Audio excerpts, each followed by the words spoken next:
Hello, my name's Leslie, and I'm going to be reading your bedtime story today. I've got a few friends with me to help me. I've got Chester the tiger. Very good friend of mine is Chester. Might tell you a story about him one day. We've got Jojo the cat, who's keeping Teddy warm down here. We've got Ozzy the cat. There's a story about you as well, isn't there, Ozzy? My little friend the woodpecker, and a blackbird. Now, the blackbird is the star of the show today. The story we're going to read is called Monty's Blackbird. There he is. Shall we see what happens? Monty, the chocolate-coloured Labrador, was very happy. The warm spring sunshine beamed through the open kitchen door, making a lovely sunbathing spot for him on the rug. He lay there, snoozing contentedly, listening to Judy humming while she pottered around the kitchen, and the birds sang in the trees outside. Life was definitely good. What more could a dog want? He's ever so comfy. Hello. Look who's here, Monty. We've got a visitor. Judy's excited whisper jerked Monty awake, and he blearily lifted his head to see what was happening. He was just about to lumber to his feet when he saw the blackbird. Standing inside the doorway with glossy black feathers, a sharp yellow beak, and a beady bright eye, now cheekily fixed onto Monty, it hopped further into the room. Monty grumbled loudly, glared at this unwelcome visitor.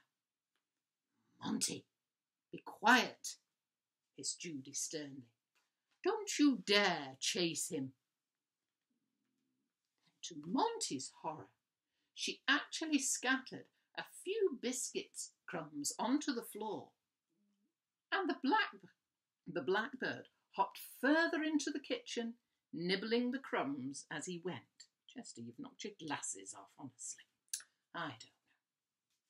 Then he paused, eyed Monty carefully until he was sure he wasn't going to move, then hopped onto the edge of Monty's water bowl to have a drink. Woof! Monty scrambled to his feet, but before he could move, the blackbird gave a loud, chattering call and flew out through the door. "Naughty boy," scolded Judy. "Go into your basket. Mr. Blackbird was only having a drink." Poor Monty. He didn't understand why he should be sharing things with a blackbird. This was his house, where he had his bed and his food bowls. He slunk into his bed, flopped down, and gave a long, grumbling sigh. Later that morning, Monty wandered in and out of his garden. What a beautiful garden it was. He decided it was time to go on patrol to make sure all was well. As he stalked down the path, sniffing every bush and flower, he was pleased to see the bees buzzing around the flowers, next door's cat safely sunning itself on the old shed roof, and birds in the trees or pecking the seeds on the bird table. Which, thought Monty, was exactly where they should be. Turning back towards the house, Monty was just about to inspect the lawn for some interesting smells when something small and black flashed past him, heading straight for the open door. No, it couldn't be. Could it? Monty set off purposefully down the path, nose quivering, tail erect. Monty! He froze. Judy was waving a tea towel threateningly in his direction from the kitchen window. Miserably, Monty sat down with a thud on the path, watching the blackbird as it hopped happily over the step into the kitchen, pecked around the floor, danced around the edge of his bed, then with a cheeky squawk flew past his ear and back into the tree. Poor Monty. For the next few days it was the same. Every time the kitchen door stood open, the blackbird would come to visit. Monty got grumpier and grumpier. Just look at that grumpy face. It seemed to get chirpier and chirpier.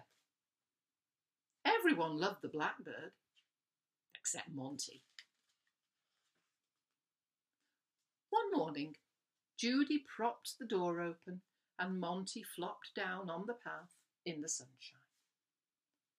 The usual guard and squeaks and chirrups went on around him, and when the blackbird landed on the ground just a few centimetres away from his nose, he decided to ignore it. It was the shadow across the sun, and his doggy sense that something was wrong that made Monty move. With a loud bark, he leapt to his feet, sending the blackbird shrieking into the bushes, just as a large bird swooped out of the sky towards it. A fierce beak, sharp, curved talons, and a yellow, piercing eye. It was a sparrow hawk. Defeated, it spiralled up into the sky, then streaked away towards the woods until it was just a distant speck. "Oh, you good boy!" exclaimed Judy, rushing out of the house. "You saved Mr. Blackbird. What a clever boy you are. Mrs. Blackbird and the chicks would never have managed without him." And it was then that Monty realised that Mr. Blackbird wasn't just getting extra food as well as the grubs and worms for himself. He was feeding his family. He wasn't just a greedy, cheeky blackbird. That day, Monty was a hero. He got lots of extra treats and pats, and his tail never stopped wagging. Doesn't he look happy? From then on, he made a point of lying in the sun right by the bush where the blackbirds had made their nest, keeping guard for his new friend.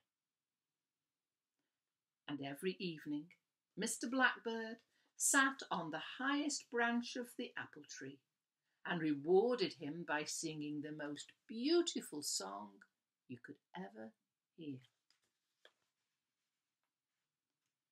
Monty was definitely a very happy dog. And let's just listen to Mr. Blackbird. You're going to sing.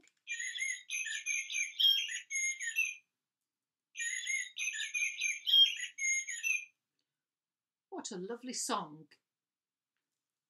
And now it's time to say good night. So Chester, say good night. You can put your glasses back on in a minute. Lie down and go to sleep. Say good night, Jojo. And good night from Ozzy. And from Mr. Woodpecker, who's flying back into the woodpecker tree now. Off you go. And of course, good night from the blackbird and Monty the dog. Night-night, everybody.